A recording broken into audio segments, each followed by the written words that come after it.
Clint, kumusta? Anong mga, mukhang mayaman ka na. Ako? Hindi naman. Ano, mayaman ka dyan. Hindi naman ako Yung mayaman. datingan mo kasi parang marami ka talagang nagbibihag no? Ikaw naman, hindi mo nga binibigay number mo sa akin eh. Pero anyway, pag may sale kayo just in case, ito yung calling card ko. I-text mo ako. Ha? Sige, I-text mo sir. ako. O, sige. Meron kami dito naka-sale na belt. Sige, Well, next time. next. Pag mag-sale kayo, text mo ako. May calling card ka na sa O, akin, sige, te-text kita. Ah, Nagre-reply ka ba? Pag ikaw ang mag-text, kakancel ko lahat ng kakancel ko lahat ng mga textmate ko dyan, kahit boss ko pa yan. Baka naman lagi kang busy pag tinext kita. Ano?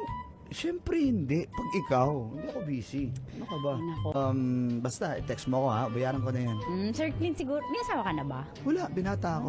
Binata. Oo. Mm. Mukha ba ako may Ang asawa? galing mo kasi parang ka nga single talaga eh. Pero, Anong para ka single? Single talaga ako. pero feeling ko marami kang babaero ka eh. Uy, excuse me ha. May girlfriend na ako actually. Girlfriend ka na? Kung sasagutin mo ko, magkaka-girlfriend na ako. Sir Clint. Sige. Oo. Te-text na lang kita. I-text mo ako ha.